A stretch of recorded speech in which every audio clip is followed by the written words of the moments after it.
Pues primero que nada les queremos agradecer como siempre su presencia aquí.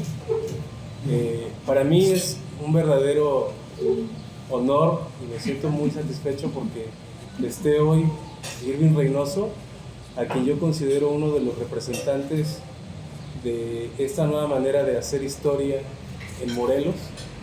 Me voy a apreciar de ser muy arrogante y decirles una cosa, pero me he leído los 9 tomos de la historia morelense y conozco en buena medida la producción que se ha hecho en torno a la historia de Morelos.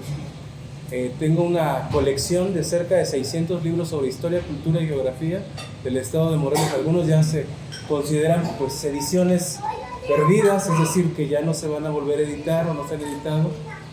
Traje solo una muestra por casualidad, no me dio tiempo, ¿no?, de escoger, pero en el fiero paisaje de la historiografía morelense, Irving Reynoso es uno de los representantes que me parece que bien responde a una necesidad cultural que tiene el Estado, que es precisamente la divulgación de la historia, pero una divulgación que no sea laxa o frívola, sino con una mirada profunda que indague estos laberintos que tiene la propia historia de ese proceso de conformación de lo que llamamos hoy el Estado de Morelos, cuyas historias de las comunidades, de la propia entidad, es muchísimo más profunda e incluso para quienes la estudiamos nunca deja de sorprendernos, de arrobar nuestra necesidad y de remarcar nuestra profunda ignorancia sobre lo que existe o lo que hemos consultado y leído en archivos nacionales, extranjeros o en la bibliografía de la que disponemos.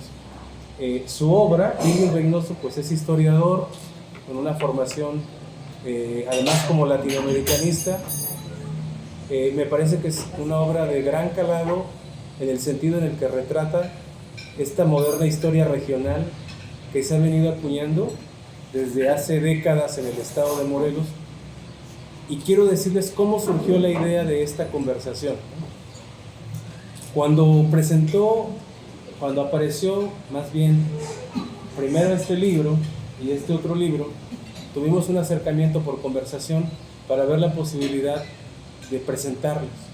Sin embargo, los nuevos procesos editoriales dentro de las instituciones a veces impiden una difusión inmediata porque no se dispone de ejemplares o de la cantidad suficiente. Pero también hay otros recursos, ¿no?, que finalmente son los libros digitales. Y él me dijo, bueno, vamos a hacer un espacio para ver cómo hay posibilidades de concretarlo. Y sí, pero además coincidió con una inquietud. En 1984, Brígida Holmens, Horacio Crespo y otros historiadores se reunieron en un congreso en Huastepec, un famoso congreso en Huastepec, ¿no?, que dio la oportunidad de generar pues tendencias, una agenda, no significa del todo conformada, pero sí de alguna manera muy intuida, muy en el camino de lo que estaban investigando distintos historiadores e historiadoras también, porque hay muchas historiadoras que se han dedicado también a trabajar el estado de Morelos, sus territorios, sus diferentes temas, no siempre nada más la hacienda, ¿no? Pensamos que la hacienda es como la especie de célula que explica la historia de los pueblos y las comunidades de Morelos. No, es muy importante esta figura, pero no es la única. Y a partir de eso dije, vamos a hacer un homenaje, ¿no?, a todo esto, y quién mejor para abrir este ciclo de conversaciones en donde cada semana y cada 15 días en promedio, de acuerdo a la agenda, más de 40 ponentes. Ahorita les vamos a distribuir el programa del más alto nivel y conocimiento.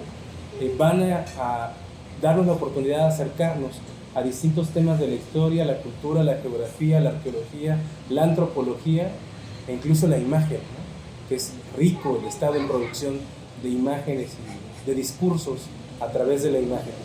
Entonces me siento muy orgulloso de que estés hoy aquí con nosotros para presentar estas 2 obras. No lo vamos a hacer de manera ortodoxa como suelen ser los foros académicos, sino más bien queremos generar una conversación con ustedes, ¿no? Primero que nada, nuevamente gracias por estar aquí.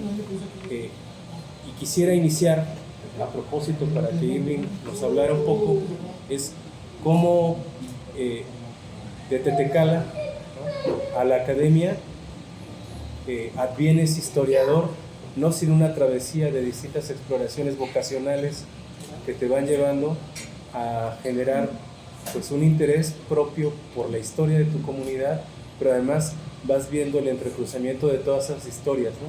Es imposible pensarnos desde una especie de individualidad o atomización de esta vida que ha instaurado la organización política de los territorios, ¿no? Entonces, más allá de las fronteras, culturalmente todos lo sabemos desde nuestras comunidades o municipios, cómo interactuamos con las historias de otros y de otras, y cómo esas historias también han determinado la historia de nuestras propias comunidades, más allá de que lo tengamos consciente o sea inconsciente. Me gustaría que nos hablaras un poco cómo te vuelves historiador.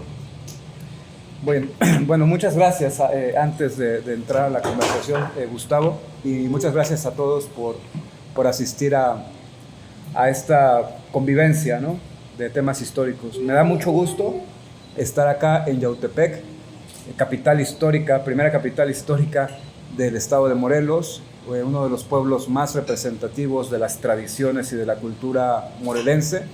Entonces, para mí siempre es un orgullo estar en un pueblo con este realce, ¿no? Y donde además, yo siempre digo, ¿no?, hay una, no sé si llamarle élite cultural, pero hay un poderoso grupo cultural fuera de los círculos hegemónicos de Cuautla y Cuernavaca, y Tepoztlán quizás, ¿no?, que está generando movimientos culturales alternativos de lo más interesante también en el estado, ¿no? Entonces creo que Yautepec y la gente de Yautepec que trabaja la cultura, pues están dando ejemplos a seguir para todos los pueblos de Morelos, ¿no?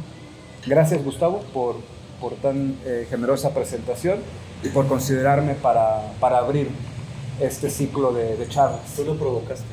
Okay. Bueno, entonces, contestando un poco a la pregunta, iniciando, ¿no? Estos dos libros acá, yo digo que son las dos caras de una misma moneda, porque este libro, que se llama Los pueblos de la Tierra Caliente, originalmente es mi tesis de licenciatura en Historia en la Universidad Autónoma del Estado de Morelos.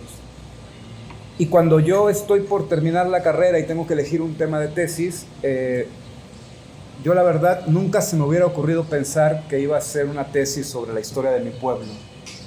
Porque generalmente cuando uno es joven no le da demasiado valor a las historias de su pueblo ni a su cultura.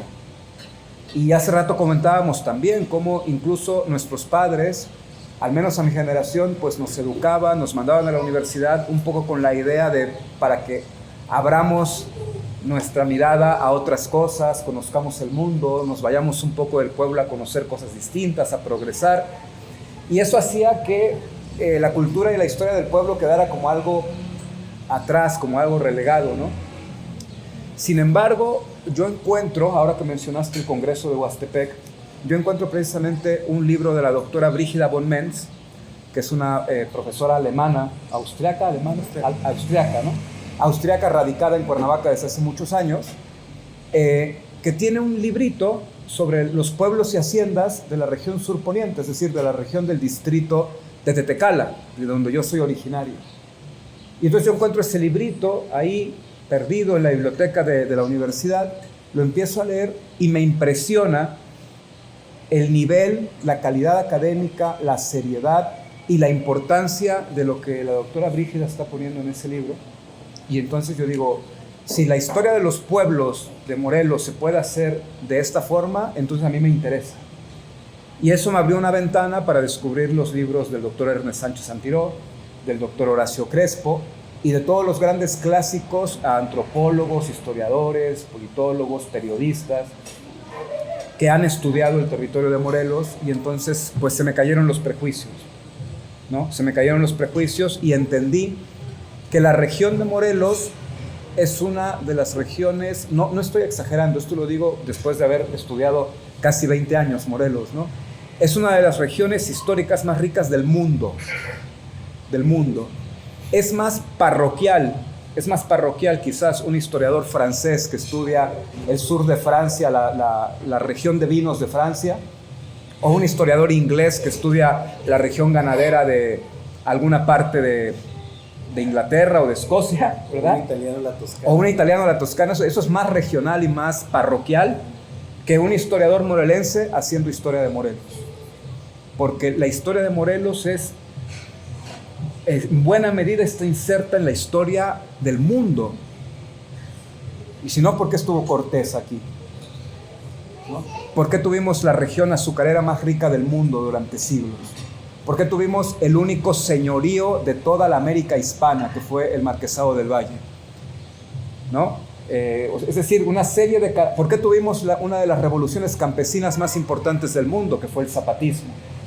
Y así, eso nada más por mencionar lo primero que se viene a la cabeza, pero si le rascamos más, vamos a encontrar que todos esos elementos vuelven a la historia de Morelos una historia de dimensiones internacionales, de dimensiones humanas. Y entonces yo ese viaje, ese descubrimiento, lo inicié con esta investigación, ¿no? Con esta investigación en donde yo dije, bueno, voy a estudiar la historia de mi pueblo, y se me cayó el prejuicio de pensar que estaba haciendo yo algo sin importancia, ¿no? ¿Cuál es el tema de este libro? Fundamentalmente, trazar la historia de este pueblo desde la época prehispánica hasta la Revolución Mexicana, siguiendo un actor colectivo, que son los campesinos.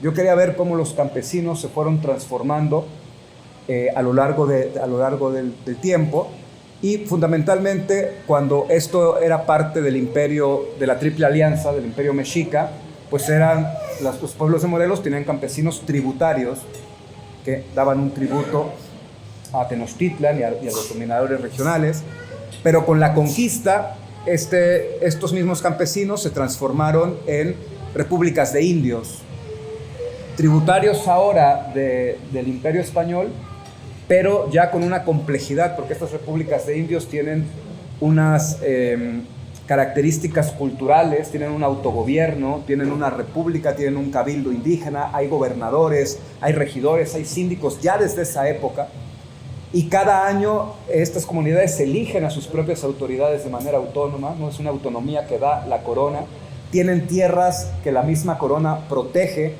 y nadie puede tocar. Esa es la razón de que los pueblos sigan aquí y no hayan desaparecido, porque hubo un proteccionismo a determinadas tierras. Estoy abreviando mucho, ¿no? Y al llegar la independencia, los pueblos de Morelos dejan de ser repúblicas de indios y se convierten en ayuntamientos constitucionales. Empieza la larga vida constitucional y municipal que llega hasta nuestros días, por ejemplo, ¿no? Entonces hice un rastreo de ese tipo. Y el otro gran tema es estudiar las élites, porque la historia de Morelos había estado dividida en dos grandes actores. Por un lado, las haciendas de azúcar, y por otro lado, los campesinos, así como en masa, ¿no? Los campesinos que fueron a la revolución contra las malvadas haciendas. Y en medio había un sector al que muy pocos historiadores le habían puesto atención, que eran los sectores medios: artesanos, comerciantes, rancheros, profesionistas, escribanos. Ya en la época del Porfiriato, algunos de estos comerciantes que empezaron a hacer negocios a mayor escala se les llamaba industriales, hoy diríamos empresarios, y de ese grupo intermedio surgieron las élites de los pueblos, que no es ni el gran hacendado ni el gran ranchero, pero tampoco es el campesino de calzón de manta. Es, como se les dice popularmente, los riquillos de pueblo. Pero estos riquillos de pueblo se volvieron líderes de su comunidad y fueron los abanderados de la cultura, del progreso. Obviamente sacaban provecho, no estoy pintando una imagen rosa de estos grupos, pero era un grupo muy activo, ¿no? Era un grupo muy activo. Entonces, en mi municipio, en Tetecala, encontré a este señor Lauro Arellano, que fundó una fábrica de alcohol, una fábrica de hielo, una descascaradora de maíz, una descascaradora de arroz. Había gaseosas locales a principios del siglo XX en Tetecala, refrescos, una serie de industrias a gran escala que uno se pregunta, ¿por qué hace 100 años un pueblo podía tener una fábrica que empleaba a casi 100 trabajadores, y en pleno siglo XXI, con toda la tecnología que tenemos, con el internet, con la inteligencia artificial, en los pueblos de Morelos no hay industria? Y entonces nos damos cuenta de la importancia de estas élites. Es mejor tener estas élites locales a no tenerlas, ¿no? Como para ir quitando un prejuicio que hoy hay en ciertos sectores de la izquierda de que las élites son malas. Las élites no son malas, cuando son élites de competencia, cuando son élites de privilegio son muy malas. Las élites de privilegio sí, hay que combatirlas, pero las élites de competencia generan innovación, generan desarrollo. Y eso fue lo que yo encontré en este primer libro. Para cerrar el primer comentario, Gustavo, sí debo decir que fue un primer acercamiento, como se pueden dar cuenta por lo que estoy contando, muy académico. ¿Sí? Muy académico, porque yo era un joven historiador que estaba aprendiendo el oficio al estilo universitario, al estilo pues, de los salones de la universidad, con teorías, con no sé qué. Y entonces, pues, sí, ha quedado un libro muy académico, pero fue un libro que me hizo tomarme en serio la historia de Morelos y conocerla muy a profundidad a partir de sus especialistas, ¿no? Ya después, con los años, yo tuve la necesidad de esta misma historia que yo estudié, digamos, de manera científica, podérsela contar a la gente de otra forma, podérsela contar a la gente de una forma más amable, más narrativa, con más difusión, que eso ya, si quieres, hablamos un poquito después. Ese ya es el ejercicio que hice en el segundo libro. Claro. Irving hacía mención de una situación a la que muchas veces nos enfrentamos, ¿no? A una especie de prejuicio en el abordaje no solo de temas, sino de la propia producción historiográfica. Cuando eres efectivamente un joven historiador, a veces a la gente le pregunta, ¿no? Oye, ¿y qué hay sobre este tema? Y la respuesta inmediata es nada, es que no sé investigar.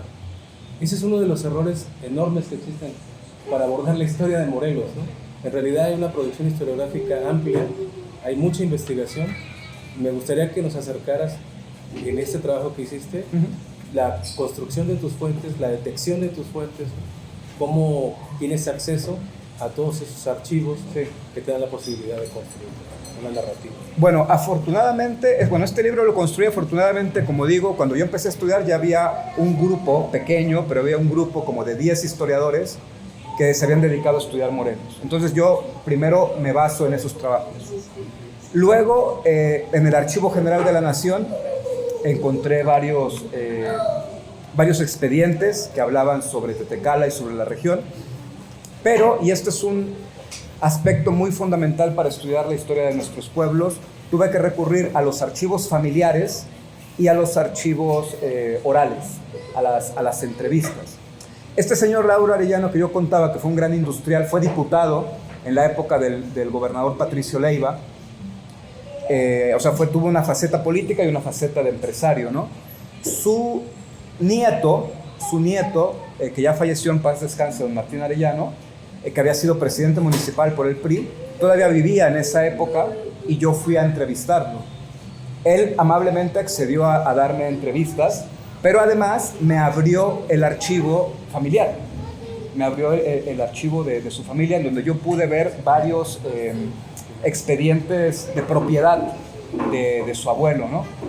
Ese fue el primer acercamiento que yo tuve con la historia familiar y con la historia oral. Y me di cuenta que es muy difícil. ¿Por qué? Porque uno no puede llegar a un pueblo, aunque vivas ahí toda tu vida, a tocarle la puerta a alguien, a decirle, cuénteme la historia de su familia. Ábreme su beliz y enséñeme sus documentos legales, que quiero hacer mi tesis, ¿verdad? Eso requiere un trabajo previo que es mucho más difícil todavía que ya luego sentarte a escribir.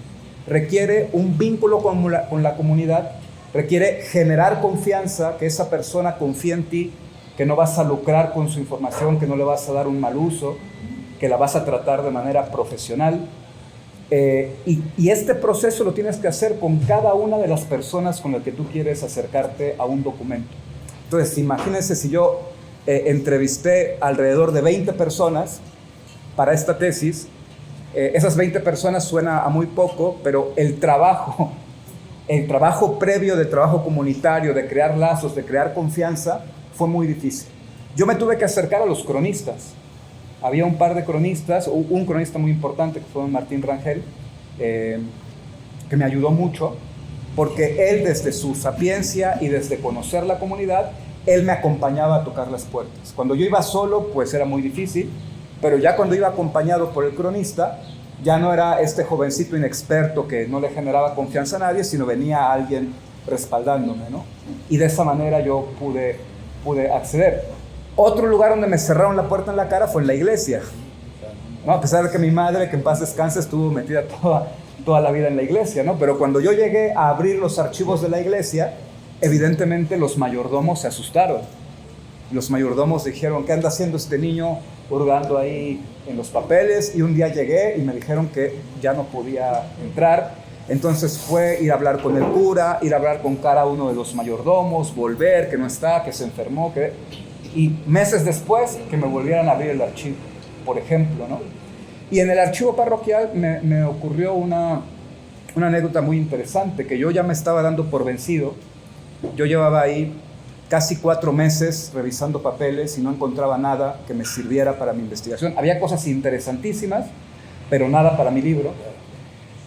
Yo buscaba información de la familia Arellano y un día una persona de los que les molestaba mucho que yo estuviera ahí, entra y me dice: ¿qué estás haciendo tú? Y mete la mano, hace así, tira los papeles, y cuando caen los papeles al piso, yo veo y está así de frente el acta de matrimonio 1909 de Lauro Arellano con la hija de los hacendados de la Hacienda de la Luz, tristemente célebre porque fue la hacienda después del Señor de los Cielos, ¿no? Ahí, el acta de matrimonio, en donde además venían todos los testigos de la boda, venían qué parentesco, y ese fue mi gran descubrimiento, ¿no? Porque a partir de esa acta de matrimonio yo pude conectar todos los hilos familiares que yo necesitaba, ¿no? Entonces, como ven, técnicamente puede ser una tarea sencilla. Uno va al documento y el documento te habla y te dice: hay esto. El problema es llegar al documento, porque los archivos de los pueblos no son archivos de una institución que tú llegas de 8 de la mañana a 5 de la tarde a pedir la caja. No están sistematizados. No están sistematizados. Tienes que romper las barreras de la comunidad, tienes que romper las barreras de las familias, tienes que romper las barreras de mucha gente. Bueno, lo traigo a colación porque es parte del trabajo de un historiador profesional, es justamente construir su objeto de estudio, de alguna manera modelarlo, ¿no? No es que esté del todo, que se nos presente, no es garbanzo de la libra, pero vas construyendo. Por ejemplo, él define una territorialidad cuando habla qué significan los pueblos y qué significa ese espacio de la Tierra Caliente, ¿no? ¿Qué es culturalmente? ¿Nos puedes ayudar ahí? Ok, la Tierra Caliente es un término que yo tomo de los documentos. Hoy nadie le dice a la región de Tetecala la Tierra Caliente. Quiero aclarar eso, ¿no? Para que no piensen que me estoy inventando el término.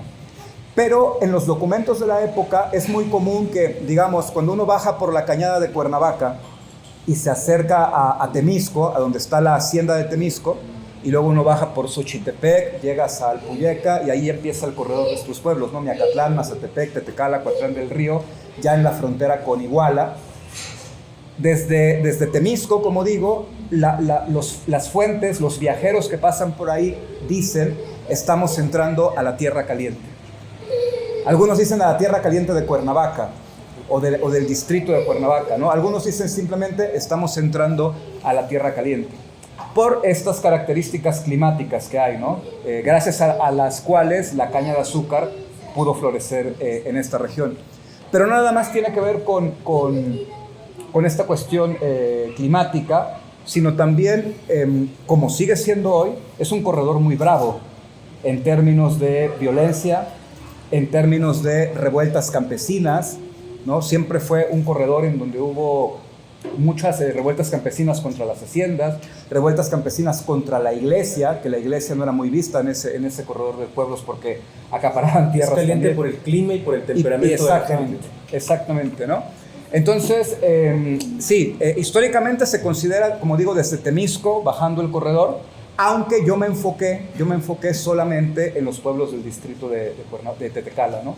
Que serían Miacatlán, donde está la hacienda de San Salvador, Mazatepec, donde originalmente era la cabecera de los franciscanos, donde está la iglesia de San Salvador, que hay una feria muy importante ahí, en Mazatepec. Tetecala, que es la cabecera del distrito, un pueblo con muchos comerciantes españoles asentados ahí y con ricas haciendas azucareras, y el pueblo de Cuatlán del Río, cuya característica es que tiene una rica vega de frutas tropicales, ¿no? Es un pueblo muy, muy conocido por por la riqueza y el valor de sus frutas tropicales. Entonces, esa sería la territorialidad, ¿no? La región que yo estudié en esta obra. Y me gustaría que nos ayudaras a definir cuáles son estos actores. Ya hablabas un poco de esa transmutación, cómo se van transformando y cómo le vas dando seguimiento histórico a todos estos personajes. Quiero decirles una peculiaridad. En Morelos podemos detectar familias incluso con mucha claridad hasta el siglo XVIII, quizás hasta más, ¿no? Con mucha claridad, genealogías que conforman las élites políticas no solo de una región, sino de todo lo que hoy llamamos el estado de Morelos o esa gran región que es el sur, ¿no? Como decimos, los morelenses somos parientes de los poblanos, de los del Estado de México, de los de Guerrero, de los del sur de la Ciudad de México. Lo comento porque hay apellidos que prevalecen y seguramente algunos advendrán en este mismo proceso de cómo se van construyendo y van generándose esos vínculos entre familias. Los Massari, ¿no? Por poner ejemplos, los Orihuela, los Pimentel. Es decir, hay muchas familias en todas estas regiones que tienen, es más, incluso los que llegaron, ¿no? Es decir, los migrantes, los Barut, los Assad, la presencia de todas estas familias que en las diferentes regiones han conformado grupos de poder o que se han aliado o generado alianzas con los grupos locales. Me gustaría que nos hablaras o hablaras más sobre eso. Bueno, para el caso de Tetecala hay varias familias muy representativas, pero a la que yo le doy más protagonismo en este libro es a la familia Arellano. Y eso es no por una decisión previa, sino porque fue lo que la investigación arrojó. ¿Qué pasa con la familia Arellano? Que yo encuentro para mediados del siglo XIX a un teniente coronel llamado José Manuel Arellano, que Benito Juárez, se dice en una fuente, lo ha nombrado el reconstructor de Tetecala y el jefe militar de la zona. Y luego encuentro que durante la revolución de Ayutla con el general Juan Álvarez, este teniente coronel también abanderó las guardias nacionales al mando de Juan Álvarez en la revolución de Ayutla. De hecho, hay una carta en donde Juan Álvarez regaña al teniente José Manuel Arellano. ¿Por qué? Porque cuando el ejército norteamericano en la guerra del 46-48 invade México, el teniente José Manuel Arellano arma a los campesinos de Tetecala y a los campesinos de la región, y en lugar de ir a pelear con esos campesinos contra el ejército gringo, atacan la hacienda de Miacatlán y atacan la hacienda de Xochitepec para recuperar sus tierras. Es decir, para que veamos que Zapata no surgió de la nada. Hay un montón de líderes campesinos que están luchando por recuperar de manera directa la tierra desde 50 años antes de Zapata. Y entonces Juan Álvarez le manda una carta y lo regaña y le dice: señor Arellano, si yo lo puse al frente de los batallones de Tetecala, no es para que anduviera promoviendo pleitos particulares, es para defender a la nación contra el enemigo. Nada más que daba la casualidad que para estos campesinos el enemigo no eran los gringos, el enemigo era el hacendado. Y la nación no era México, la nación eran sus tierras. ¿Sí? Entonces ahí vemos esta importancia, ¿no? de cómo se interpreta la lucha política para los liberales, de las élites liberales nacionales como Álvarez o Benito Juárez, y lo que interpretan los pueblos. Bueno, esto era para hablar de Arellano. Yo avanzo en mi investigación y en el Porfiriato aparece Lauro Arellano. Y a mí me parecía demasiada casualidad que en un pueblo que no pasaba de 2.500 habitantes, un arellano que fue muy importante a mediados del siglo XIX no estuviera emparentado con un arellano que fue muy importante a finales del Porfiriato. Entonces yo no pude comprobar que ellos fueran parientes, pero yo en la investigación sostengo que son parientes, aunque con las fuentes no lo haya podido comprobar. Porque pensemos cómo son los pueblos ahora, ¿no? Puede haber familias con el mismo apellido en un pueblo, pero más o menos están todas emparentadas. Y en un pueblo tan chiquito, de 3.000, 2.500 habitantes, sería muy difícil pensar que fueran arellanos de dos ramas distintas, ¿no? Pero luego hay más. Luego resulta que el señor que me dio las entrevistas, Martín Arellano, fue presidente del PRI, fue presidente de Tetecala por el PRI en los años 80. Y entonces ya hay un historiador que se dio cuenta de eso, de lo que tú hablas, ¿no? de la continuidad de las élites en los pueblos de Morelos, que fue Jesús Sotelo Inclán. Jesús Sotelo Inclán planteaba que si nos metiéramos a estudiar las élites de los pueblos, íbamos a encontrar más o menos los mismos apellidos desde el siglo XIX hasta después de la Revolución. Y es exactamente lo que yo encontré en este libro. Cuando fue la época de la guerra, pues había un teniente coronel, José Manuel Arellano. Cuando en el Porfiriato tocó aumentar el nivel económico, pues había un empresario llamado Lauro Arellano. Y en el siglo XX, cuando en la época institucional del PRI, pues hubo un presidente municipal, Martín Arellano, ¿no? Entonces yo planteo ahí que esta investigación pues comprueba este comentario que tuvo Jesús Otelo Inclán sobre los pueblos de Morelos, y que si estudiáramos otros pueblos íbamos a encontrar situaciones muy similares, ¿no? Estas familias atravesando los periodos de la historia en su comunidad. ¿A qué crees, para que los compañeros tengamos una visión más completa?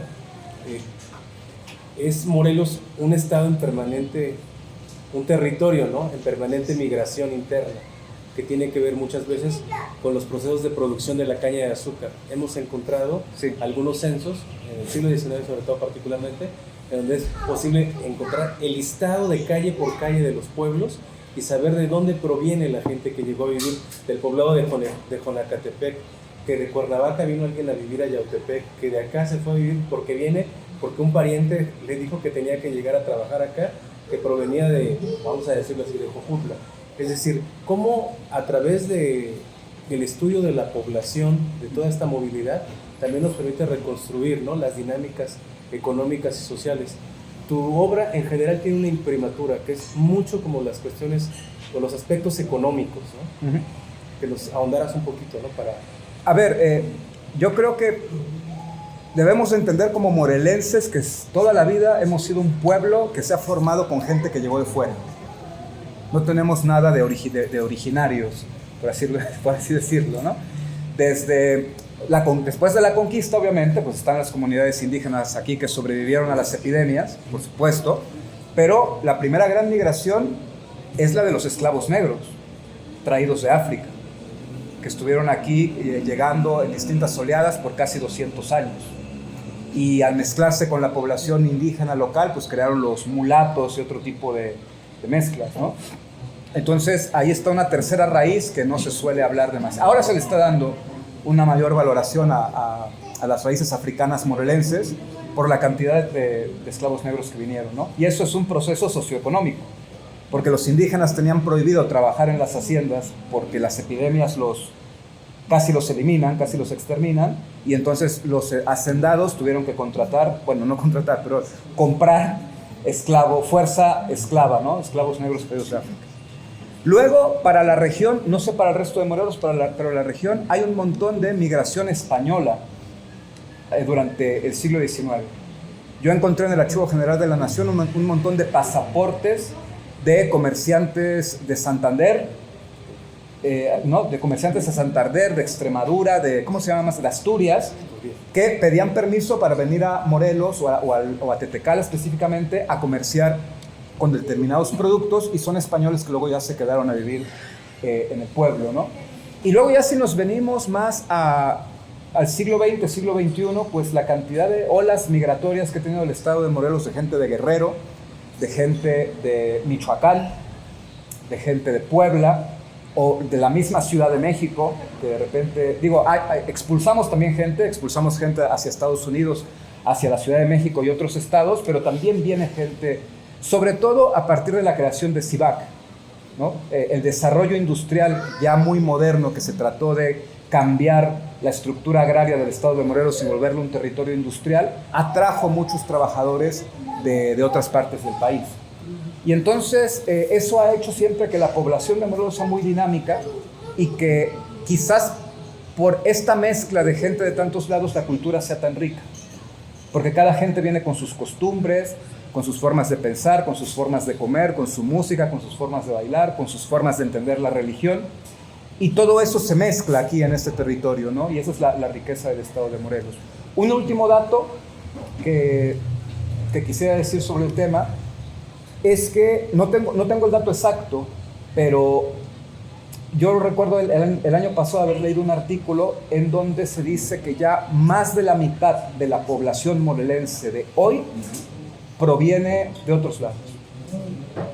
¿Sí? Son morelenses de primera generación, porque sus padres han venido de otro lugar, y más de la mitad de los morelenses, entre comillas, son morelenses de primera generación, son migrantes. Y eso nos debe de preocupar en el sentido positivo, ¿no? Tanto a los políticos, como a los educadores, como a los historiadores, como a la gente de la cultura, porque ahí hay un gran reto. ¿Qué vamos a hacer con esta gente que no tiene raíces tan profundas? Integración cultural. Necesitamos integrarlos, ¿no? Necesitamos decirles de qué se trata el estado de Morelos, cuál es su historia, cuál es su cultura, y enriquecernos, para no ser xenófobos, ¿no? Enriquecernos también con lo que ellos nos puedan aportar a la cultura morelense. Me parece interesante este planteamiento que haces, justamente porque durante la pandemia hay un despacho internacional que se encarga en México de hacer estudios sobre movilidad. Descubrieron que el estado de Morelos fue el lugar donde mayor cantidad de gente se vino a residir temporalmente, pero particularmente Yautepec. O sea, se poblaron las unidades habitacionales, ¿no? Que es un esquema un poco que nos ayuda para comprender los valores de la región, el clima, y lo llevo a esto, ¿no? Porque pareciera que de pronto es una microrregión esta de la Tierra Caliente, pero cuando ustedes lean el libro, les vamos a pasar la liga para poderlo descargar, y en el futuro esperemos conseguir la versión impresa. Uno pensaría que de pronto es un tema reducido a una pequeña región, pero se vuelve inmenso. Cuando te clavas, o sea, te echas un clavado al texto, te das cuenta de la profundidad, el sistema de relaciones políticas, efectivamente, y la determinación de lo económico para constituir estos grupos, ¿no? Como dices tú te centras en una figura, efectivamente, ¿no? Pero es una especie, sigue siendo una especie de telón de fondo, que lo quiero trasladar ya hacia este otro libro, ¿no? Que es, en este libro sí se advierte ya la multivocidad que es el pueblo, ¿no? Eso que llamamos pueblo como si fuera una abstracción, aquí se ve ya con mucha más claridad toda esa riqueza cultural que sostiene la vida comunitaria, ¿no? De una sociedad. Y me gustaría que nos hablaras un poco acerca de cómo nace un pueblo sin mar, que ya es concretamente la historia de Tecala, ¿no? Bueno, un pueblo sin mar es la historia de mi pueblo, pero no en un sentido académico como he hecho en este libro, donde hay análisis socioeconómicos y todo esto, sino en un sentido más de crónica y de difusión, y hasta diría yo de manera cariñosa, ¿no? Hay un trato cariñoso ahí. Son historias que yo fui recopilando durante años, que la gente me contaba.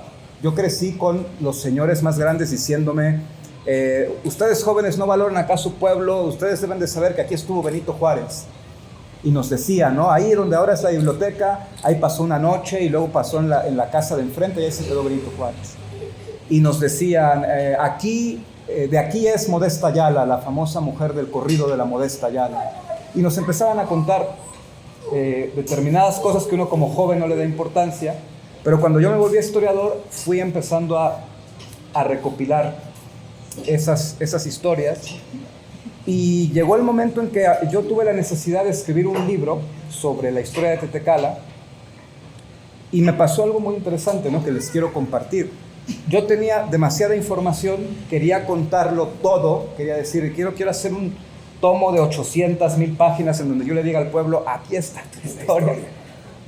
Y de repente, un día escribiendo, y no me estaba gustando para nada lo que yo estaba escribiendo, me di cuenta que eso no era lo que el pueblo necesitaba, ¿no? El pueblo no necesita una explicación tan larga, una explicación tan profunda. Simplemente el pueblo quiere ver lo que ya de por sí sabe puesto en su libro. Es decir, yo me di cuenta, la memoria. Yo me di cuenta que mi pueblo no necesitaba que yo le viniera a contar cosas nuevas. Lo que mi pueblo necesitaba es que lo que ya se sabe, esa memoria, quedara rescatada en una obra, para que no se pierda y para que se le pueda contar a las siguientes generaciones. Exactamente. Entonces yo dije, yo no tengo que inventar la rueda, no tengo que descubrir el fuego. Lo que ya se sabe, simplemente le tengo que dar un orden, le tengo que poner una buena pluma para que sea interesante leerlo, le tengo que dar una presentación atractiva y va a funcionar.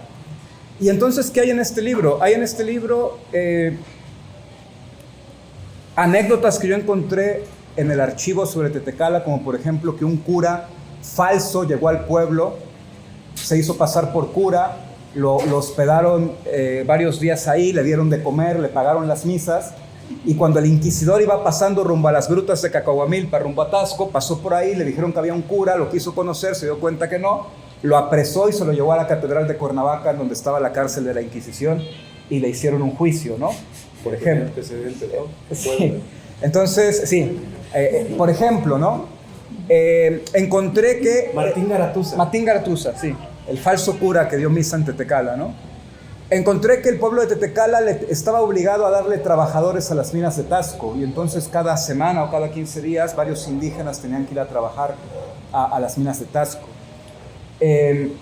Encontré, por supuesto, el relato del paso de Benito Juárez por la comunidad, que es muy interesante porque no está comprobado del todo, pero las fuentes indican que hay muchas probabilidades de que efectivamente Benito Juárez pasó por ahí en 1855, pero lo interesante es que la memoria de la gente creó el mito de que Juárez había escrito las leyes de reforma en Tetecala, simplemente porque pasó una noche ahí en 1855, ¿no?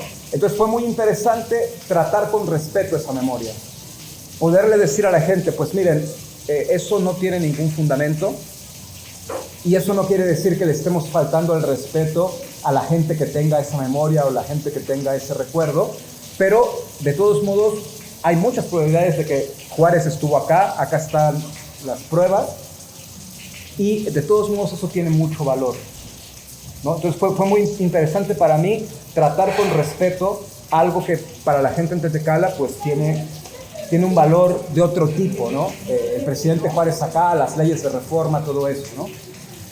Encontré, varios historiadores decían que esto era un invento. Encontré el decreto en donde el gobernador Leiva y el primer congreso del estado de Morelos le otorga a Tetecala el título de ciudad y el nombre de Tetecala de la Reforma. De ahí se originó el mito, ¿no? ¿Por qué se llama Tetecala de la Reforma? Porque Juárez estuvo acá, escribió las leyes de reforma y entonces le ponemos Tetecala de la Reforma. No, es por algo todavía mucho más importante. Ahí está el decreto, ¿no? El decreto de 1873. Benito Juárez es el inventor del estado de Morelos. El gran impulsor del estado de Morelos fue Benito Juárez, 1869. Unos años después de creado el estado de Morelos, a los pueblos de la región de Tetecala que lo apoyaron en las luchas contra los conservadores, entre ellos el teniente coronel José Manuel Arellano, el Congreso le quiere dar un premio a la región por el apoyo que le ha dado al presidente Juárez. Y ese premio es darle el título de ciudad y el nombre de Tetecala de la Reforma. No porque ahí se hayan escrito las leyes de reforma, sino porque los pueblos de esa zona fueron fundamentales para la lucha en la región de la guerra de reforma y de todas las luchas liberales de Benito Juárez. Por eso Yautepec de Zaragoza. Por eso es Yautepec de Zaragoza, exactamente, ¿no? Son distinciones que el Congreso le fue dando a los pueblos después de la creación del estado de Morelos. Y fíjate, por analogía, ya dicen pasó efectivamente Benito Juárez, y aquí dicen pasó Zaragoza. Y a veces no le creemos a la gente, yo no lo creía, hasta que un amigo, que es historiador militar, del ejército, me dio la posibilidad de tener acceso a los partes de guerra. Sí. Y efectivamente sí pasó Zaragoza, ¿no? Pues el rumor, esta memoria colectiva, en esa subyace una verdad que hay que saber leer, ¿no? Claro. Y bueno, el libro está lleno de anécdotas así, les cuento un par más. Cuando asesinan a Rubén Jaramillo con su familia en el camino que sube a la zona arqueológica de Xochicalco, el cadáver lo llevan al hospital de Tetecala a hacerle la autopsia. Y una vez que lo declaran muerto en el hospital de Tetecala, el cadáver de Jaramillo es exhibido ahí en Tetecala, en donde había muchos agraristas que apoyaban a Jaramillo, como escarmiento popular, ¿no? Como escarmiento popular. Esta es una anécdota más tétrica, pues, pero pues también el cadáver del último agrarista así de renombre del estado de Morelos, pues fue exhibido en Tetecala. O anécdotas más curiosas, como que el poeta chileno de seudónimo Pablo Neruda se casó perdón, se divorció. Se divorció en Tetecala. Porque esto lo ha estudiado más Valentín López, el querido amigo Valentín López, que me ha contado que tiene un libro que está escribiendo sobre los divorcios, la ley express en Morelos. De repente, determinadas cuestiones legales hicieron que en Morelos fuera muy fácil divorciarse.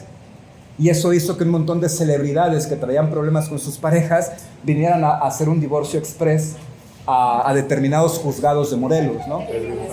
Pedro Infante, y entre ellos pues el poeta también Neruda. Y entonces está el acta en el registro civil de Tetecala, está el acta de estos matrimonios y divorcios que después terminaron siendo declarados fraudulentos por la corte. Bueno, pero están ahí esas anécdotas, ¿no?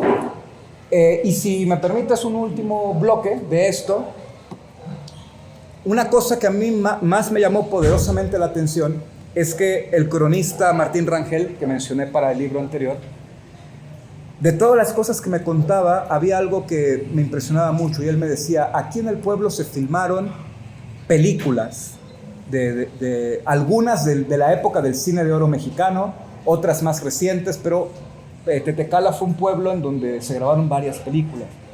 Y yo no es que no le creyera, por supuesto que le creía, pero lo que me costaba trabajo creer es que nadie hablara de eso. Ni las abuelitas, ni los abuelitos, ni nadie le contaran a nadie. El único que me hablaba de esas películas era Martín Rangel. Y yo decía, ¿por qué se ha perdido esta memoria? Hasta el día de hoy no me explico.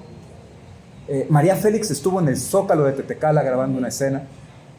Meche Carreño, Buñuel, sí, ¿no?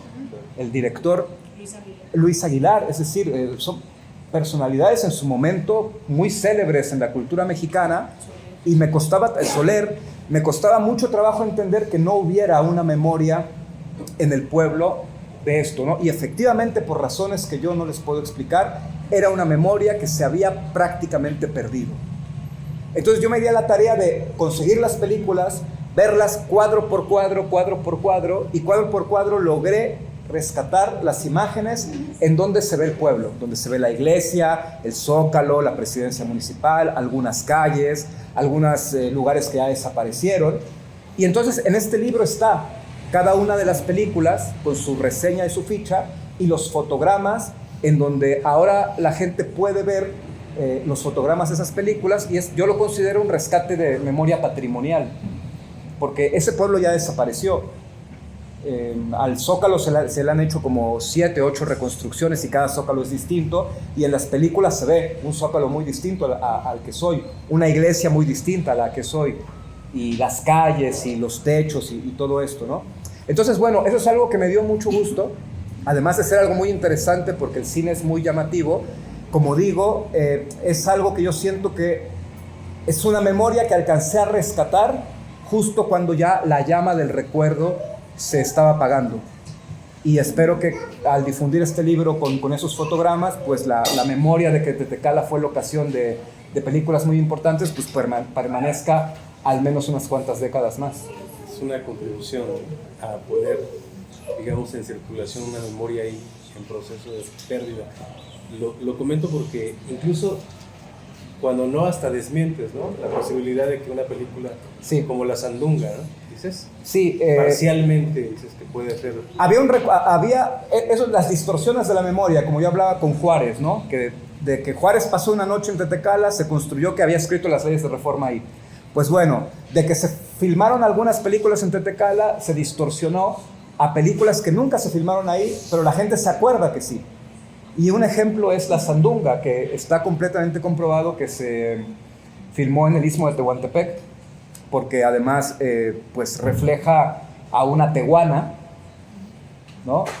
¿Y por qué la gente pensó que se filmó en Tetecala? Porque el campanario de la iglesia, que se ve segundo y medio en una toma, se parece mucho a la iglesia de Tetecala, y porque una calle donde hay una casa que tiene unos arcos aquí, se parece mucho al edificio de la Casa de la Cultura de Tetecala.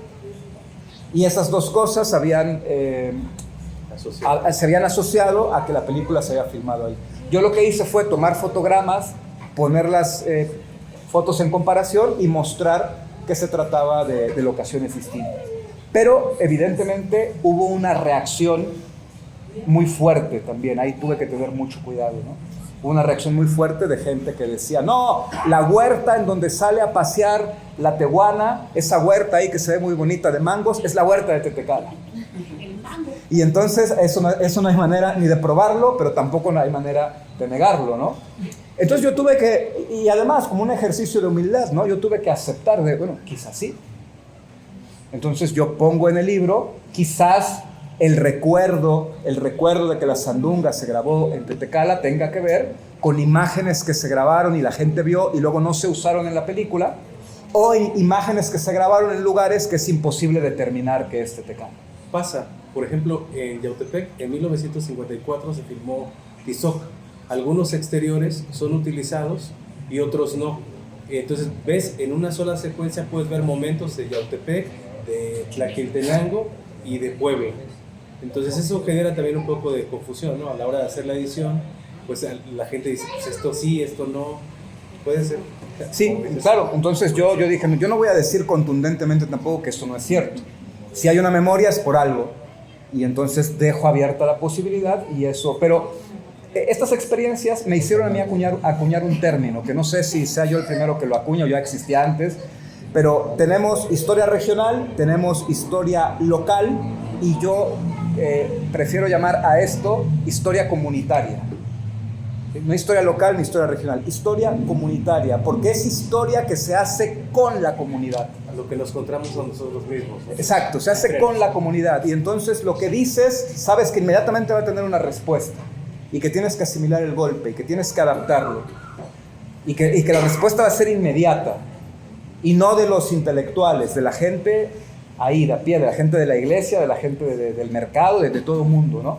Entonces, sí, tuve varias polémicas, hay un montón, puede parecer, hay muchos reclamos, hay muchas polémicas, porque puede parecer un libro muy neutro, puede parecer un libro que la gente va a tomar con gusto de inmediato, y es todo lo contrario, ¿no? Es un libro que genera mucha polémica, ¿no? Lo que pasa es que hay una remoción de los recuerdos. El libro, tú que tienes un género como tan claro, en tu manera de escribir, tan puntual académicamente hablando, transitas por todo. Irving además es novelista, ha escrito algunos textos, ¿no? Hiciste algo sobre el sitio de Cuautla. Sí, una novela sobre el sitio de Cuautla.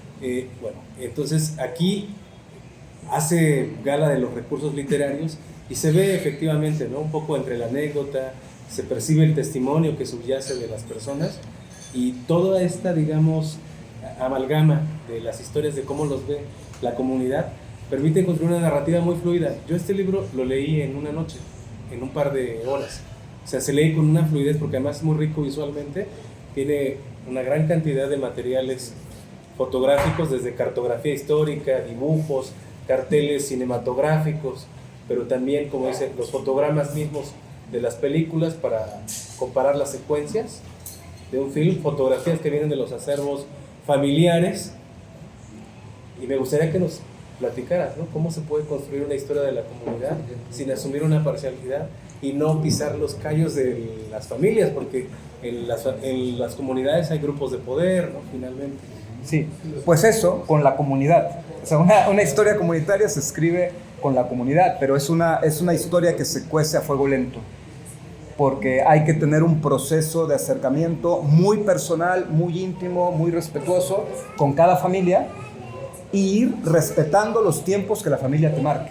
Hay algunas familias que inmediatamente acceden y dicen, para mí es un honor estar ahí y se lo voy a compartir a todos mis hermanos y mis tíos y mis nietos y no sé qué.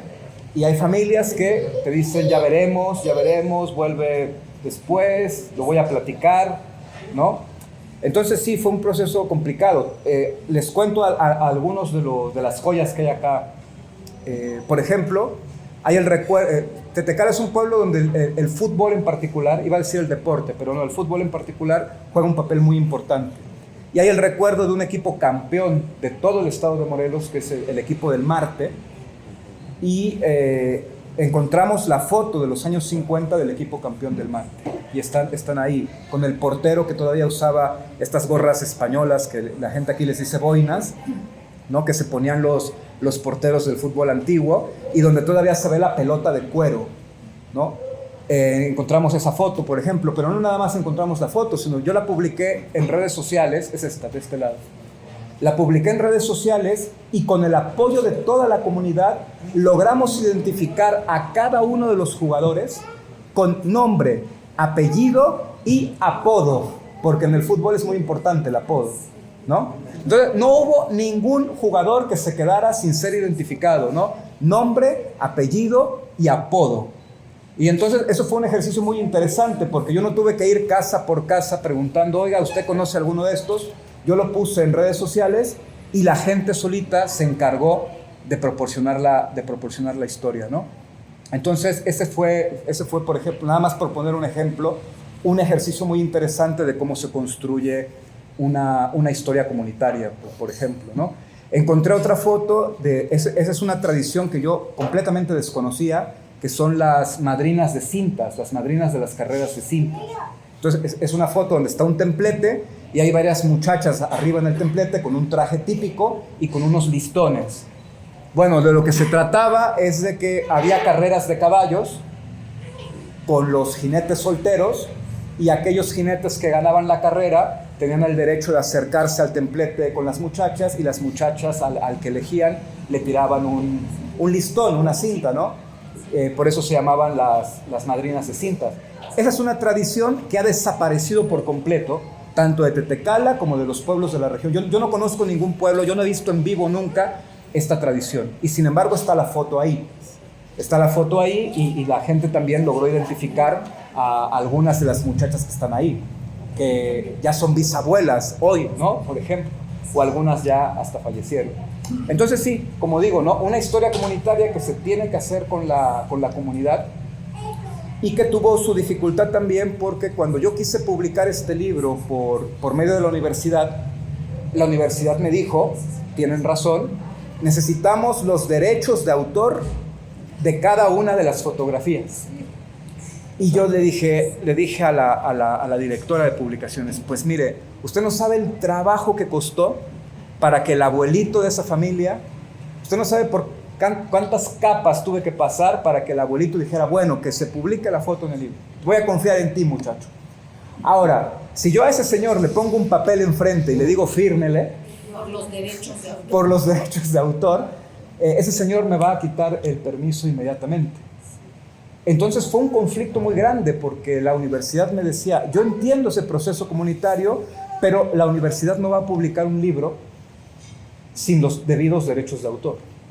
Entonces, en ese escenario, ¿qué hacemos? Que debería ser un paraguas, ¿no? Que en este caso el investigador avalara moralmente, claro, todo el contenido del texto, ¿no? Digamos. Pero la Universidad Nacional también ha tenido el mismo problema. Han habido libros que incluso ha tenido que publicar, digo, va a quedar grabado, pero en una ocasión un amigo hizo una investigación sobre el erotismo homosexual en México, digamos, pero lo exploró por internet, el naciente internet hace 10 años, no sé, 15 años, y la universidad objetó lo mismo. Sí, claro. A un gran investigador del tema, ¿no? Dijo, no, pues ya estaba editado el libro, ¿no? Bueno, lo que nosotros tuvimos, encontramos una forma legal que fue crear un acta en donde se constituyó un archivo comunal y entonces las personas de manera verbal han accedido a, no a donar, sino a prestar sus imágenes a ese archivo comunal y luego ya un responsable de ese archivo comunal ha firmado la autorización para que las fotos se puedan publicar.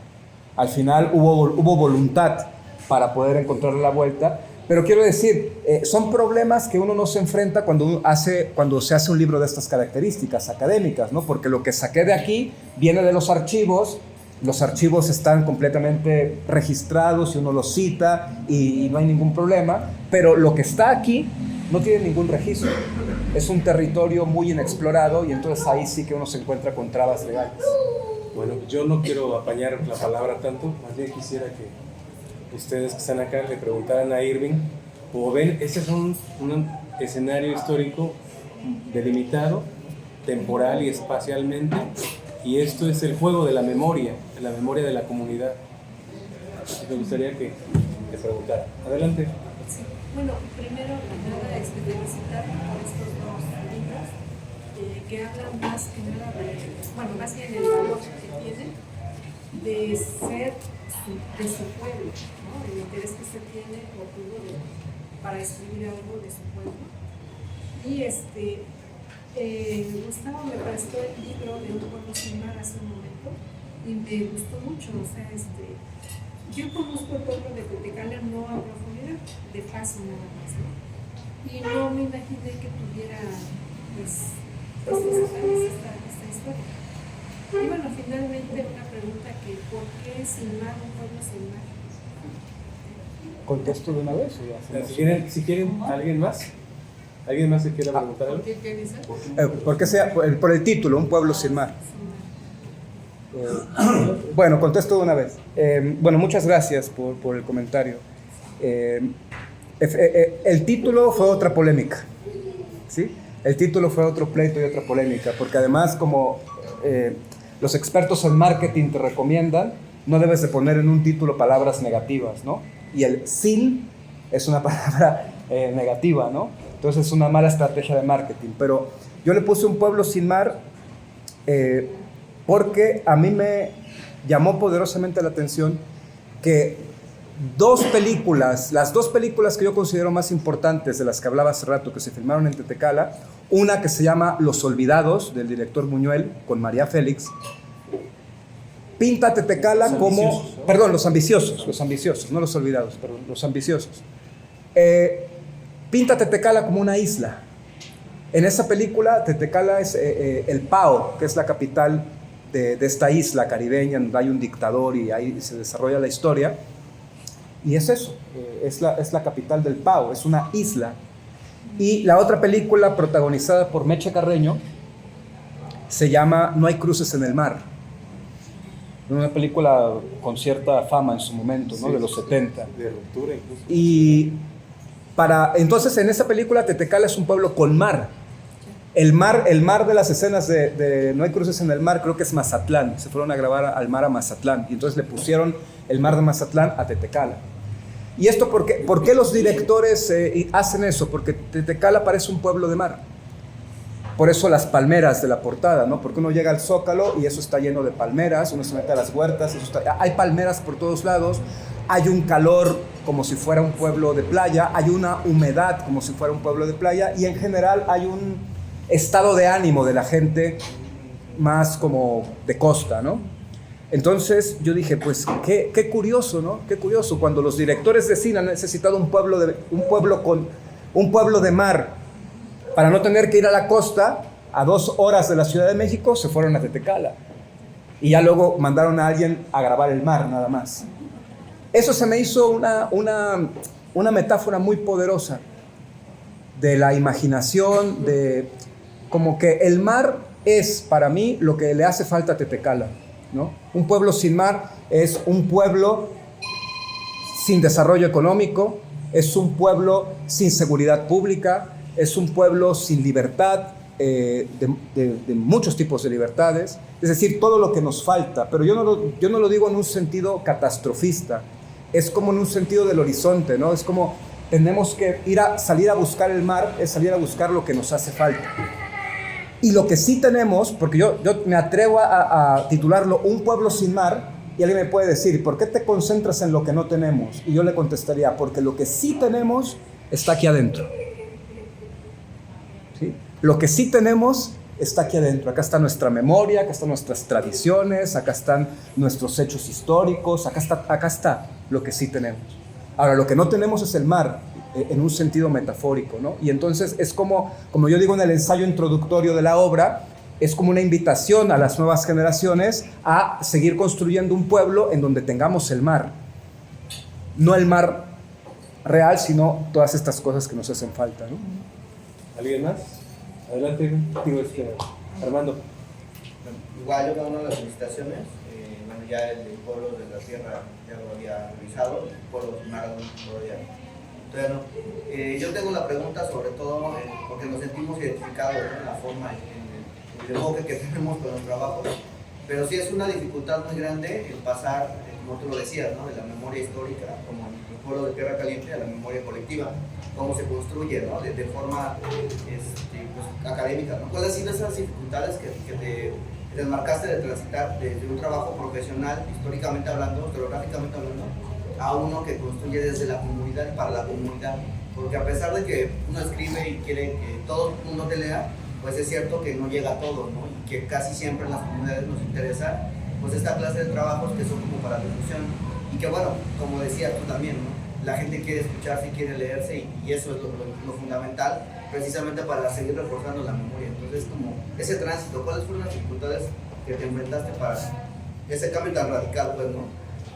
Sí, bueno, de entrada, muchas gracias por el comentario y debo decir que además Armando Josué me hizo, bueno, tuve el gran honor de que él fuera uno de los dictaminadores cuando esta obra fue a la editorial de la Universidad del Estado de Morelos, y él fue el que pues, revisó y avaló la calidad de la obra, ¿no? Entonces conoce la obra a profundidad y te agradezco mucho por tu balance tan profesional. Y sobre el comentario que me haces, bueno, las dificultades técnicas, te hablé un poquito de eso, ¿no? De cómo romper la distancia con la comunidad. Pero aprovechando tu pregunta, hay una segunda parte que fue lo que a mí más trabajo me costó de transitar de esto a esto, que fue la manera de escribir, ¿no? Y si me permiten, quiero contar una breve anécdota, ¿no? Cuando ocurre el sismo de 2017, yo estaba en la Ciudad de México dando clases en la Escuela Nacional de Antropología e Historia, me toca el sismo dando clases en el salón, entonces salimos ahí, bueno, el caos, ¿no? Y la Ciudad de México en caos. Entonces llegó un punto en que yo ya no podía tomar el transporte público y me agarré a caminar por las calles. Y nunca se me olvida que caminando por una calle había un taxista estacionado con el radio prendido y la puerta abierta. Y entonces yo paso a un lado del taxista y en el radio escucho que en Tetecala hay daños mayores. Y yo no lo podía creer. Digo, ¿cómo en una calle cualquiera de la Ciudad de México un taxista en la radio está oyendo que mi pueblo, que es un pueblo chiquitito del estado de Morelos, ¿por qué está en la radio aquí? ¿Y por qué en Tetecala? En Tetecala no hay grandes edificios. Yo no podía creer que Morelos fuera una zona que se hubiera afectado por el sismo, ¿no? Yo estaba preocupado por mis seres queridos en la Ciudad de México. Nunca se me ocurrió pensar que tendría que preocuparme por mi pueblo. Y sin embargo, esa fue mi primer señal, ¿no? Que ese taxista tenía la radio y clarito escuché, en Tetecala hay daños muy graves. Entonces me preocupé, llegué a casa, me reciben con la noticia de que una prima mía había fallecido porque se le cayó una columna, los escombros, ¿no?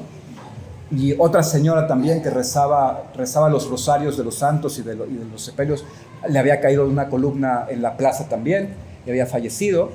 Y me empezaron a llegar fotos que la gente publicaba en internet de la torre del reloj de la iglesia hecha pedazos, calles con casas destrozadas, un desastre, cómo golpeó en Tetecala, ¿no? Entonces yo sentí la necesidad de escribir sobre eso en ese momento, ¿no? Es decir, yo no puedo ir para allá, no puedo ir a remover escombros, no puedo ir a llevar víveres por determinadas circunstancias. ¿Cómo puedo aportar yo desde lo que yo sé a esta situación que se está viviendo? Y yo dije, bueno, voy a escribir algo. Y como buen académico, me planteé una especie rara como de estado de la cuestión, ¿no? Yo agarré mis notas y dije, bueno, yo sé que en Tetecala hubo sismos en el siglo XVIII, hubo siglos en el siglo XIX, sé que en 1800 no sé qué se cayó el campanario de la iglesia, sé que en tal año la cúpula de la iglesia se cuarteó, todo eso lo voy a juntar y voy a hacer como una historia de los temblores en Tetecala. Y la empecé a escribir, historia de los temblores en Tetecala, pues que en tal año... Y cuando iba más o menos página y media, yo dije, ¿pero qué estás haciendo? ¿Qué estás haciendo? ¿Esto a quién le va a importar? La gente está en estado de shock, la gente está en estado de alarma, y no te sé explicar cómo. Cerré ese archivo, abrí uno nuevo, y la primera frase que surgió, que está aquí en el libro, fue: Tetecala ha vivido la peor catástrofe que guarde la memoria. Y yo dije, el que lea eso va a poner atención. Porque yo no sé si sea cierto que es la peor catástrofe, pero de la que guarda la memoria, sí. Porque nadie en el pueblo se acuerda de algo peor que haya pasado. Y entonces abrí con esa frase. Y esa frase me dio el tono para todo lo demás. Me rompió el molde académico, me hizo conectar con lo que la comunidad estaba sintiendo, y a partir de esa frase, Tetecala acaba de vivir la peor catástrofe que guarde la memoria, fluyó todo lo que tenía que decir, ¿no? Y ya luego, 2 días después, yo voy a Tetecala, hago una visita, platico con familiares, platico con gente para que me contaran un poquito cómo se había vivido ahí, y ya ese color ya lo pude incorporar a mi crónica después. Pero yo ya tenía más o menos la crónica escrita, ya nada más fui a hacer entrevistas como para retocar algunos detalles, ¿no? Eso fue lo más difícil. Y cuando ya me di la tarea de escribir este libro, tenía el mismo problema. Yo quería escribir una historia de Tetecala. Y entonces dije, ¿por qué no haces lo mismo que hiciste con la crónica del temblor? Ok, te fue bien, ok. Y tomé la idea de la crónica del temblor y fue la manera de romper el molde académico, y surgió este libro, ¿no? Adelante, maestro Julián Mences. Adelante, Oliva. A mí me gusta la manera en la cual estás contando esto. Algo que me gusta es el término que utilizas, de la forma de acercamiento en tu profesión para tocar algo que es la historia comunitaria. Sí. A mí me gusta el término porque yo soy socióloga de carrera, pero independientemente de eso, me gusta eso porque yo trabajo en la Secretaría de Salud. Durante muchos años estuve con el programa de interculturalidad. Todavía hace un año me fui al hospital de Tetecala a darles a todo el personal el tema de interculturalidad. Y he ido mucho por allá.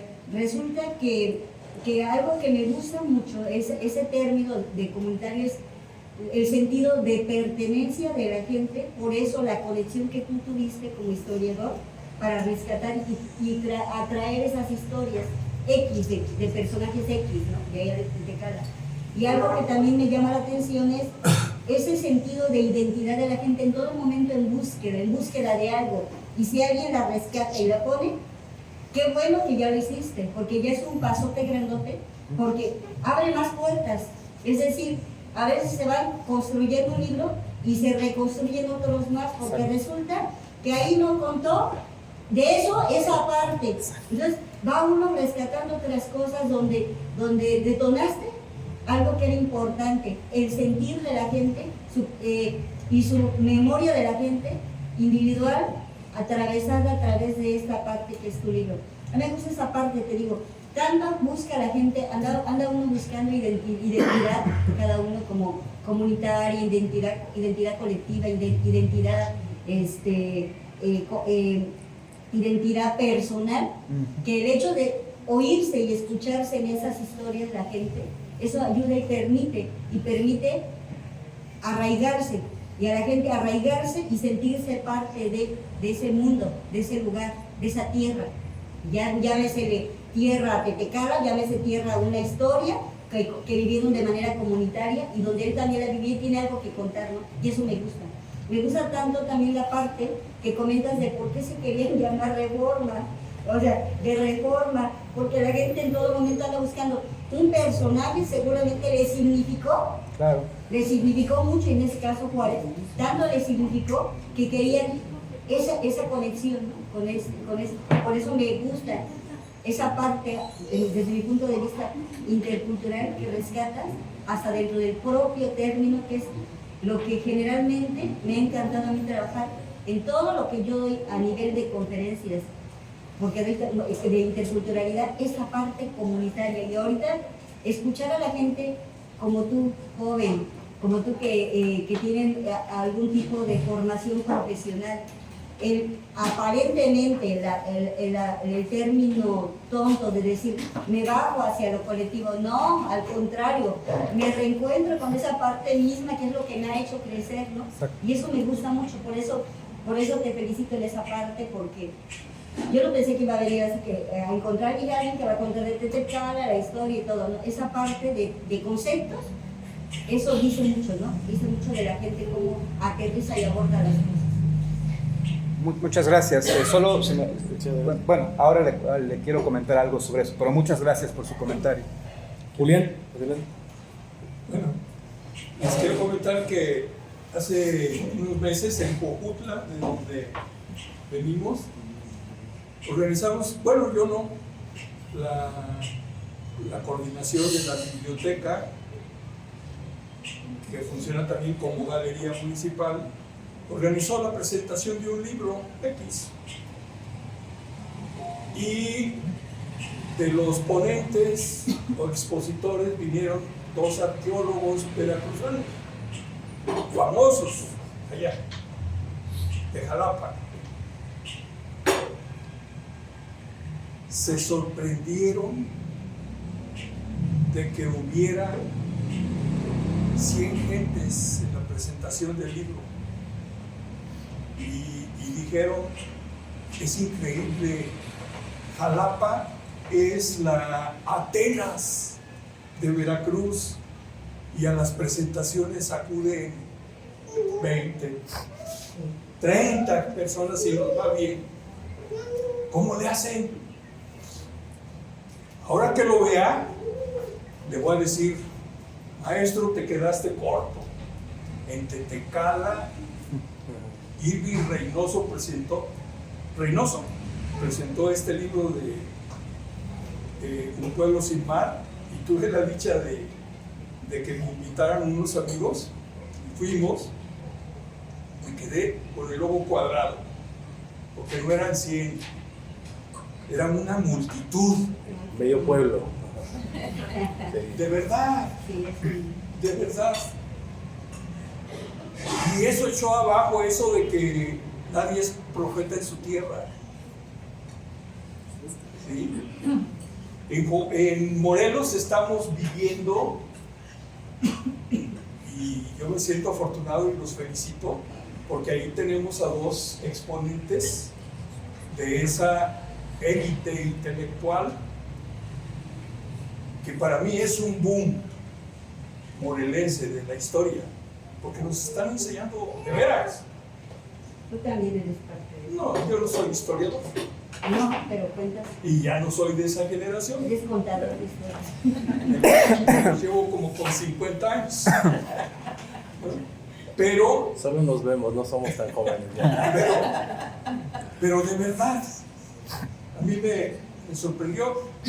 Y cuando llegué a mi casa, inmediatamente se lo conté a mi esposa.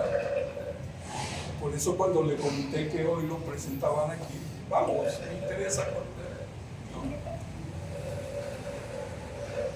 Jojutla tiene algo que ver con Tetecala en eso de lo de Juárez. Es Jojutla de Juárez. Y yo me he puesto a investigar un poco que Francisco Leiva, el gobernador que en 1969 era diputado federal, 860. fue el que promovió la iniciativa para crear el estado de Morelos. Pero era una iniciativa política, ¿sí?, la creación del estado de Morelos, porque Juárez estaba sintiendo mucha presión de sus propios colegas liberales, que ya lo querían quitar, lo querían hacer a un lado porque sentían que se estaba eternizando en el poder, y permanentemente lidiaba con gobernadores liberales que se unían para hacer mayoría, ¿no? Entonces una de las razones por la que se crea el estado de Morelos no es mi opinión, esa la dice Roeder, uno de los biógrafos de Juárez, que deciden crear el estado de Morelos para tener un voto más de gobernadores, ¿no? Pero bien, pues resulta que Francisco Leiva después fue gobernador de Morelos y nada menos, nada más compitió contra Porfirio Díaz, que quería ser gobernador de Morelos. ¿Qué hubiera significado para el país, para nuestro estado, que la elección hubiera ganado Porfirio Díaz? Bueno, dicen que la ganó. O dicen De que hecho, la ganó, históricamente, documentalmente, es donde da, sí la ganó. pero no fue. Hay que contar voto por voto. Morelos tiene historia de fraudes, de hecho, Ay, lo han algo- documentado. Algo hubiera influido en el destino de nuestro estado. Y bueno, en esa época de la Reforma, Juárez muere en el 72. Sí. Y estos decretos, tanto el de la canción de Tetecala como ciudad, con el apellido de la Reforma, y el de Jojutla como Jojutla de Juárez como ciudad, obedecen entre otras cosas, a homenajear a Juárez, que tenía meses de haber muerto. Él muere en julio, el 18 de julio. Entonces, porque ya se les había adelantado en Oaxaca, el presidente municipal de Oaxaca, a nombrar, a poner el apellido de Juárez, ¿no? Entonces aquí dijeron, bueno, pues hay que hacerlo. Pero ojo, no fue una petición del pueblo, porque el pueblo, en su gran mayoría católico, estaba en contra de las reformas. Y esa es una suposición mía, porque yo no tengo ningún documento base para probarlo, pero yo digo que tan esa mayoría católica rechazaba las leyes de reforma que de alguna manera, como para vengarse en contra del gobernador por haberle puesto, porque resulta que no solamente le puso Jojutla de Juárez, le quitó el Villa del Arcángel San Miguel. ¿Sí? Y entonces el cabildo le da el nombre de Francisco Leiva a una calle de Jojutla. Pero ¿cuál fue esa calle? La última calle. Cerca del panteón. No solamente del panteón, lo peor. Hay que leer la ciudad. Y la zona Lo roja. peor La era la zona calle de los prostíbulos, de la zona de tolerancia. Esa es una suposición mía. No, la calle existe. Ah, sí, la calle se sigue llamando así y va a dar al panteón.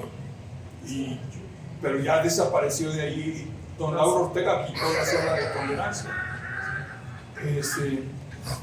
Pero es interesante irle rascando a todo eso, porque nos da otro panorama. Yo he encontrado lápidas y cruces en el atrio de la iglesia de Jojutla de San Miguel. A la gente la seguían instalando en 1930, 1920 y tantos, 1940. Ya existían los panteones civiles por ley, ¿no? Desde 1857, creo. Esa es una de las leyes de la separación de la iglesia del Estado y la creación de los panteones civiles. Pues en Jojutla, con todo y que se llamaban de Juárez, ahí lo seguían sepultando en el atrio de la iglesia, sobre todo a la gente destacada, a la gente, No, la del a la gente pueblo, noble, la de la ¿no? base. Todo el Pues país. sí, pero por último, para ya no extenderme más, los felicito y síganle produciendo. Julián Benz está invitado, forma parte de este ciclo que se llama así Pensar el Sur. Ya lo tendrán que venir a escuchar hablar de la evolución del municipio libre. ¿Alguien más? ¿Alguien más? Creo que aquí, no sé. Bueno, A ver. Bueno, pues yo felicitarte Gracias. por estos dos textos que presentas hoy, Los pueblos de la Tierra Caliente y Un pueblo sin mar. Me ha llamado mucho la atención el deseo de varios jóvenes como ustedes, particularmente tú, de rescatar la memoria de los pueblos de Morelos, y me da mucho gusto que soy morelense. Y digo esto porque también en Cojutla, al escucharte el orgullo y este gran deseo de rescatar esta memoria histórica de Tetecala, pues logras contagiarnos de esa emoción. Y esa misma emoción la siento en Gustavo, y en esta semana presentaron un libro de cuentos en Cojutla, de Jonacatepec. Bueno, pues también hablaban de todo lo mejor de Jonacatepec, ¿no? Y entre ellos recordé porque hablaban de Luis Buñuel, que también tomó como escenografía partes del pueblo, ¿no? Y entonces, pues eso me gustó mucho, ¿no? Y pues quiero felicitarte por eso. Me motivas a comprar tus libros. Creo que ya tiene por ahí algo, y si no, los vamos a adquirir para leerlos.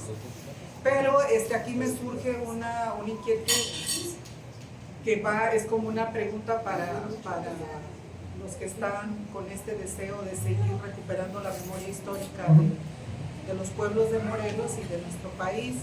¿Cómo hacerle para que en este rescate de la memoria histórica de los pueblos, ellos se sientan identificados y reconocidos por esta memoria histórica? A mí me parece que eso sí sería muy importante, ¿sí?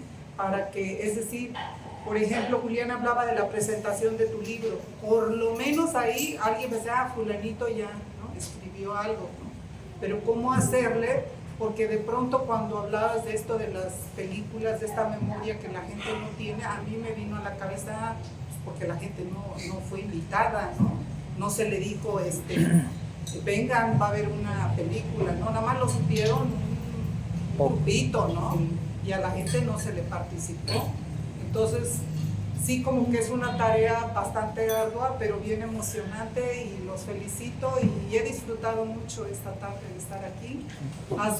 En el 81 yo estudié historia en la ENA, no me dediqué a ello porque después me interesó la psicología y dije, pues quiero mejor hacer historias individuales y aportar ahí, y ahí me jubilé en esa parte. Pero sí me sirvió y sí me gusta mucho, y pues me motivó a seguir disfrutando pues de estos espacios, y espero disfrutar también de los libros. Muchas gracias. Sí. Antes quería nada más hacer una aclaración. Estamos gestionando la reimpresión porque esta fue una edición muy pequeña que se agotó, pero afortunadamente es una edición barata que se puede volver a reimprimir. Cuando haya más ejemplares impresos, yo me comprometo a mandarlos con Gustavo y que estén aquí a la venta en Casa Tenayo para que ustedes los puedan adquirir. Y este libro sí se imprimieron 1000 ejemplares, pero fue un subsidio del Congreso del Estado de Morelos, y la presentación fue tan multitudinaria, como aquí hay testigos de eso, ¿no? Estuve 4 horas firmando libros después del evento hasta la noche. Entonces, aunque fue una edición grande de 1000 ejemplares, es una edición también que se agotó, porque pues al ser con dinero público, pues no se puso a la venta y se obsequió a la comunidad, ¿no?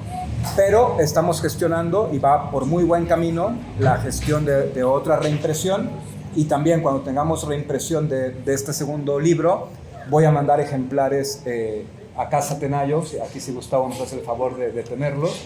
Sí, ya saben que vendemos libros de libertad bajo palabra. Exacto, para que aquí se puedan adquirir.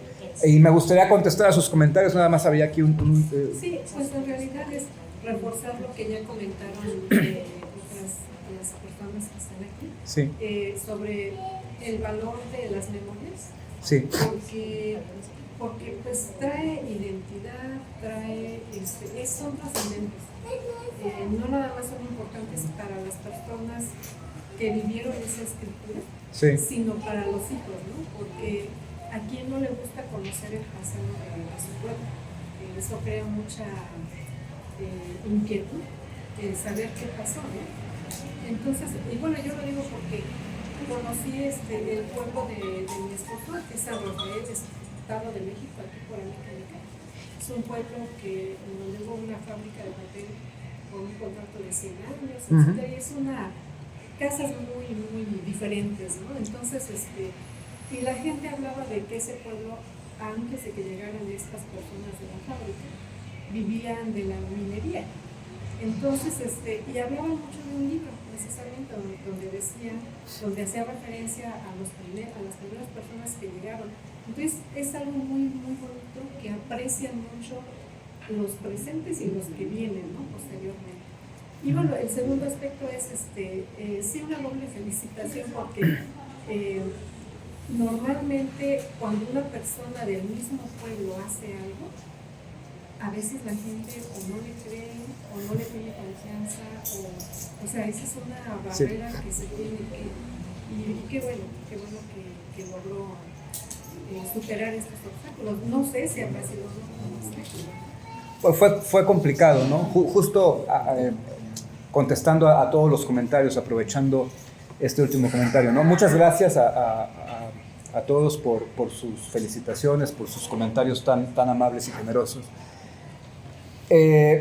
Cuando hablabas de la historia comunitaria, ¿no? Y de dar pie a... Porque la gente, efectivamente, tomó el libro y, por darles un ejemplo, yo puse la comparsa de tecuanes en la que yo bailé de niño.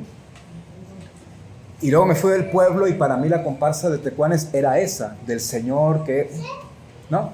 Pero resulta que hoy hay 4, o no sé cuántas más, 3, 4. Y entonces cuando en el libro sale esa comparsa y no las otras, la gente se molesta, ¿no? Porque dicen, no, ese es un libro de Tetecala y nosotros ¿dónde estamos? ¿No? Y entonces lo que dices ahí no es cierto, porque ese grupo no fue el que empezó, yo nunca he dicho que este grupo es el que empezó, pero la gente se molesta, ¿no? ¿Por qué? Porque no se siente representada. Y yo tuve que salir a explicar que pues no era un libro... Justo yo había renunciado a hacer una historia donde lo contara todo, ¿no? Y me aventé a hacer un libro más con el corazón que con la cabeza, y con mis recuerdos y con mis emociones. Entonces, por supuesto que yo voy a elegir a la comparsa de tecuanes, que para mí significa algo. Pero es muy difícil que la gente acepte eso, ¿no? Entonces, ahí hay un conflicto que yo no, ni me imaginé que por ahí iba a tener un conflicto yo. Ni me imaginé. Pensé que por lo de Juárez, que por alguna otra cosa, y por ese lado que yo me sentía tranquilo, me estalló una pequeña revolución, la verdad. Porque hasta una señora en Estados Unidos me escribió muy enojada. Pero enojada, enojada. Pero ¿qué tiene de positivo eso? Que ahora se están planteando escribir un libro en donde se cuente la historia completa de los tecuanes de Tetecala. Y a mí me da muchísimo gusto. Porque a lo mejor, sin este libro en donde se excluyeron, nunca hubieran tenido esta motivación. Fue el detonante, ¿no? Entonces, en ese sentido, hasta los conflictos que uno se encuentra en la comunidad pueden generar cosas positivas, ¿no? La presentación, o sea, calculamos que llegaron 400 personas, ¿no? Y para mí, pues la verdad fue un orgullo muy grande, porque, pues sí, yo alguna vez hice un libro sobre la comunidad de Coatetelco, fue mi primera investigación en el año 2002, y cuando presentamos ese libro en Tetecala, yo sentía que había llenado un estadio y llegaron a la biblioteca 25 personas, ¿no? Porque yo pensé que un libro en Tetecala en aquella época, cuando yo era estudiante, le iba a interesar a 5 a 10 personas. Llegaron 25, yo me sentía muy feliz, ¿verdad? Ya no digamos 100. Pero para mí fue una sorpresa que llegara tanta gente, y yo se lo atribuyo, digo, no quiero pecar de falsa modestia, ¿no? Yo sé que hay un trabajo, yo he puesto un empeño muy grande aquí, pero yo se lo atribuyo, además de que es un trabajo de calidad, se lo atribuyo a que involucré a la comunidad y que la gente fue porque se jugaba algo personal. No me fueron a ver a mí, fueron a ver al libro en el que ellos participaron y ayudaron a construir. A ver qué pusiste. Sí, exacto. Entonces fueron a ver algo suyo. Sí, algo suyo. Y entonces cuando tú incluyes a la gente, y eso se lo dije a los políticos el otro día que me invitaron al Congreso del Estado de Morelos a presentar este libro, pues cuando tú incluyes a la gente te responde. Cuando la tratas nada más como un objeto al que le vas a dar una despensa, al que le vas a dar un subsidio, al que le vas a dar un apoyo, pues no estableces una relación humana, ¿no? Pero cuando tú involucras a la comunidad en el proceso social, la gente va, la gente está y dice en qué ayudamos, en qué participamos. ¿no? Y yo digo, si eso yo lo pude generar con un libro, con todos los modestos medios con los que dispongo, imagínense un político con todos los medios con los que dispone, ¿qué no podría lograr? Pero olvidémonos de los políticos, ¿no? ¿Qué podríamos lograr nosotros como sociedad organizada? ¿Sí? Porque si juntamos los recursos de todos, involucramos a la comunidad, ¿qué cosas podríamos lograr? Entonces es una gran enseñanza que me dejó este ejercicio de historia comunitaria, ¿no? Y luego otro gran orgullo, ya para cerrar mi comentario, es que así como en Tetecara la gente dijo, esto falta, pues vamos a escribirlo, también me está dando mucho orgullo que ya me están llegando rumores de que en varios municipios de Morelos quieren copiar el libro.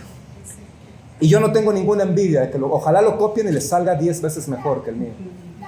Voy a ir y los voy a felicitar y los voy a aplaudir, porque yo voy a tener el orgullo de ser un detonante, ¿no? Y para mí no es motivo de envidia, ¿no? Al contrario, ¿no? Si alguien quiere tomar de modelo lo que yo trabajé acá y encuentra algo útil, como de esta es la forma de trabajar la historia comunitaria, pues adelante. Adelante, porque necesitamos libros como estos en cada uno de todos los municipios de Morelos, ¿no? Y creo que por ahí se puede generar un cambio muy positivo, ¿no? Entonces, pues era de mi parte lo que había que decir. Y pues muchas gracias por su asistencia, por su atención y por sus comentarios. No se va a agotar la conversación hoy, habrá más. Gracias.